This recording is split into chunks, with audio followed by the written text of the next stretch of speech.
Hi, Presley. This is my daughter, Presley, and her bear, Maggie. I also have my husband, Gabe, and my son, Rush. They're here to listen to our story. Tonight is our first night of our daily read-alouds that Madisonville Primary School's first grade group has decided to do. Well, we're going to read this story to them. So, what we're reading tonight is Dr. Seuss' Hooray for Diffin' Doofer Day. This is one of my favorite all-time books. My friend Casey also actually introduced me to this book, and I think it's appropriate for our situation right now. You have to do the back cover and the front cover. Oh, she wants to tell you. Miss Mary Parker is Presley's pre-K teacher, and she's going to tell you, she'll show us what part of the books. What's the part of the book? This is the, what is that? Front cover. Back cover. And this is the spine. Where else do we have a spine? On our body. On your body. Can you turn around and show them your spine? So we have a spine right down our back, don't we? Yep. All right, so we're going to read this story. Hooray for Diffin' Doofer Day. Are you ready? Okay. I've always lived in Dinkerville. My friends all live here too. We go to Diffin' Doofer School. We're happy that we do. I like that. Our school is at the corner of Dink Zuber and Dink Zot. It looks like any other school, but we suspect it's not. I think we're learning lots of things not taught at other schools. Our teachers are remarkable. They make up their own roles. I can see. Oh.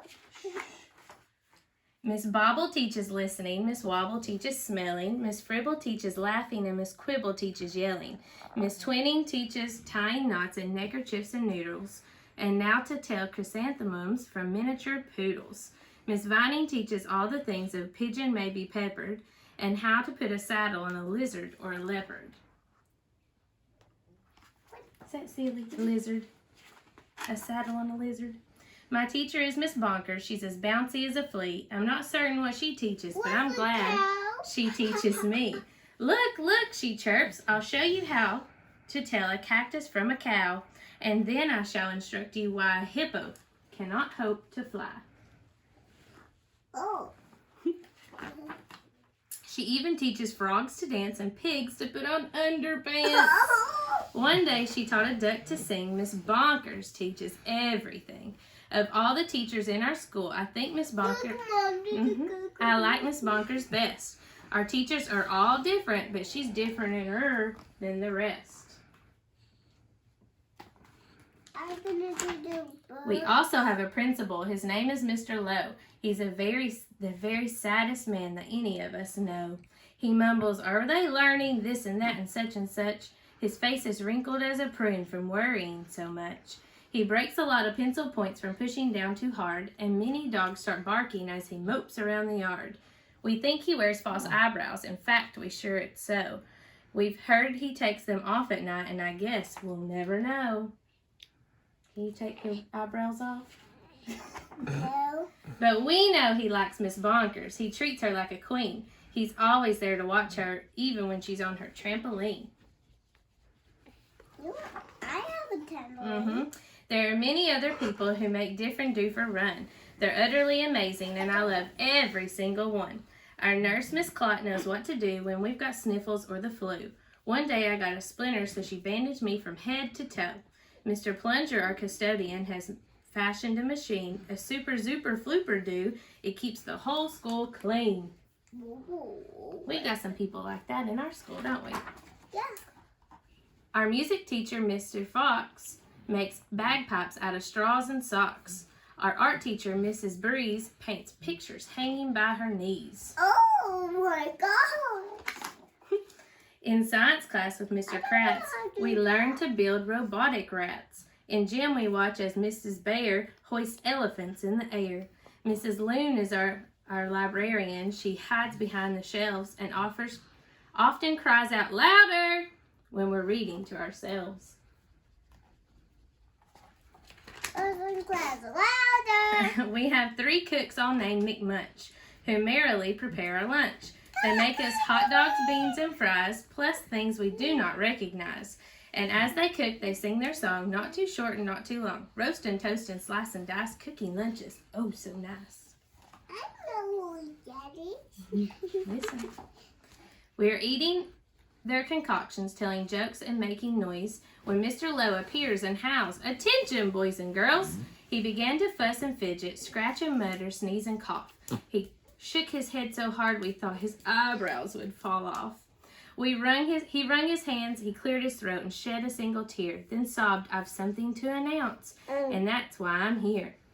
All schools for miles and miles around must take a special test to see who's learning such and such, to see which school's the best. If our small school does not do well, then it will be torn down, and you will have to go to school in dreary Flobbertown. Okay, listen.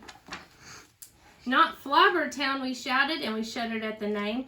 Not everyone in Flobbertown does everything the same. It's miserable in Flobbertown. They dress in just one style. They sing one song, they never dance, they march in a single file. They do not have a playground and they do not have a park. Their lunches have no taste at all, and their dogs are scared to bark. Miss Bonkers rose. "Don't fret," she said. "You've learned the things you need. To pass the test and many more, I'm certain you'll succeed. We've taught you that the earth is round, that red and white make pink, and something else that matters more. We've taught you how to think." "I hope you're right, says Mr. Lowe." He shed another tear. "The test is in 10 minutes, and you're taking it right here." We sat in shock and disbelief. "Oh no," we moaned, "oh no." We were even more unhappy than unhappy, Mr. Lowe. And then the test was handed out. "Yahoo!" we yelled, "Yahoo!" For it was filled with all the things that we all knew we knew. There were questions about noodles, about poodles, frogs, and yelling, about listening and laughing and chrysanthemums and smelling. There were questions about other things we'd never seen or heard, and yet we somehow answered them, enjoying every word. Listen. Yes, listen. 1 week later, after recess, Mr. Lowe meandered in. We'd never seen him smile before, but now he wore a grin. He soon began to giggle, then his giggle grew by half, and then it really happened. Mr. Lowe began to laugh. You've saved our school, he jubilantly roared. "We've got the very highest score," and he wrote it on the board. They got, what is that? How many zeros? A lot of zeros. Miss Bonkers did some cartwheels till her face turned cherry red. She bounded up Mr. Lowe and kissed him on the head. "Hooray, hooray," she shouted. "I'm so proud I cannot speak." So she did another cartwheel and she pecked him on the cheek. Coughed Mr. Lowe. "You all deserve a bow. I thus declare a holiday. It starts exactly now. Because you've done so splendidly in every sort of way, this day forever shall be known as Diff'n'Doofer Day. And furthermore, I promise I won't ever wear a frown, for now I know we'll never go to dreary Flobbertown."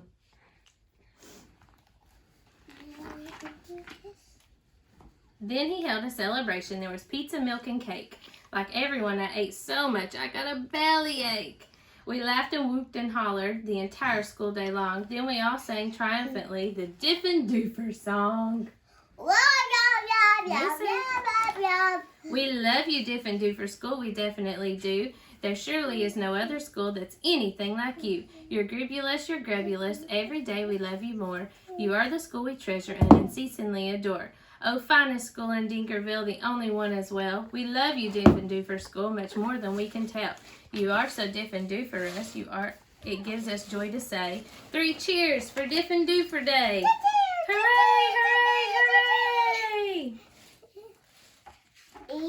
Now, this book talks about how you can learn things in the craziest way possible. So that kind of goes with what's going on with us today. We're not getting to go to school. Listen, we're not getting to go to school and learn the same way that we normally would. But that's okay, because you can still make it fun and you can still learn all kinds of things at home that we've sent to you from school. Here's the other one. Now, I've got a challenge for you. I want you, all of our first graders, I want you to write down the characters in this book. I want you to write the setting and tell me what happened first, or what happened in the beginning, the middle, and the end of the story. And if you can write it all down, send it to take a picture of it, send it to your teachers, and just have some fun with it. Thank you.